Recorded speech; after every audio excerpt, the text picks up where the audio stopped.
Imagine you are a hunter-gatherer 30,000 years ago, sitting in the absolute darkness of an ice age night. Outside the 30-foot circle of your firelight, things are moving. Leopards, hyenas, and wolves are watching, their eyes perfectly calibrated for the dark. If you are in pain, or if you are terrified, making a sound is a death sentence. A scream is a beacon for every predator in the tall grass. And yet, you need help. You are the naked ape in a world of claws. You are a helpless potato of a species that can't even survive a few hours alone without dying. You need your tribe to know you're hurting, but you need to tell them silently. So, your body does something no other animal on Earth does. It leaks water from your eyes. To a dog, you are a strange upright pack member with a terrible nose. To a cat, you are a loud, clumsy giant. But to another human, that single drop of salt water is a biological telegram that says, I am vulnerable. Please don't leave me. We like to think of crying as emotional, but evolution doesn't care about your feelings. It cares about your survival. To understand why we cry, we have to look at the obstetric dilemma. Because we started walking upright, our hips became narrow and bowl-shaped.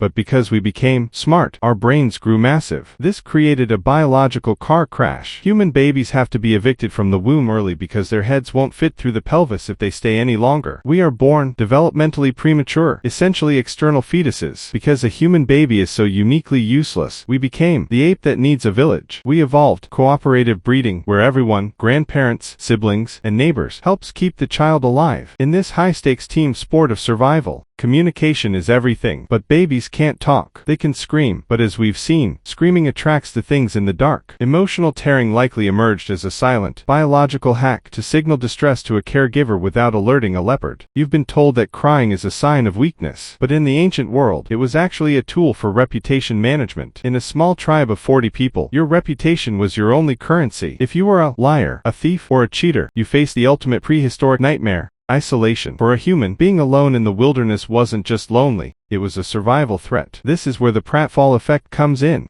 Psychology shows us that we actually like brilliant people more when they make a mistake or show a flaw. Perfection creates distance. A visible flaw sends a signal that says, this is a real human being. Crying is the ultimate pratfall. It is a visible admission of vulnerability that lowers social barriers. When you cry in front of your tribe, you are showing them you aren't a threat. You are keeping score of your social bonds. It is a biological mechanism designed to prevent exile, the harshest punishment an ancient human could face. But why tears? Why not a change in skin color or a specific scent? It might have been a successful accident, much like music or money. We know that when humans stare into each other's eyes, or even a dog's eyes, we release oxytocin, the hormone of bonding. Our eyes are unique. We have puppy dog eyes with white sclera that show exactly where we are looking. Unlike most primates, we are built to read. Evolutionary mismatch suggests our immune system is often at war with things that are harmless, like pollen or peanuts. Some researchers believe emotional tears were a retrofit of the physical reflex to clear dust from the eye.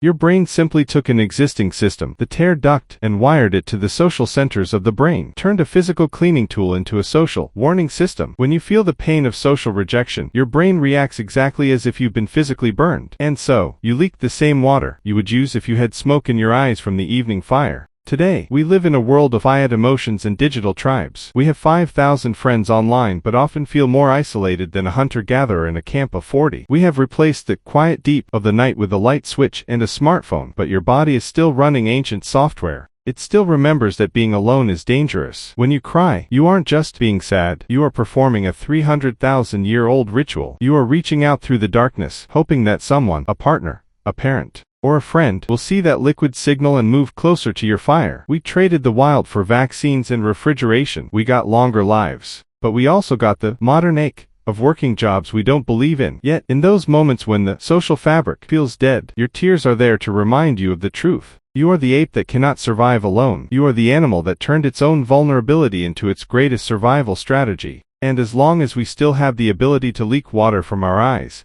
there is still a chance for the tribe to find its way back to each other.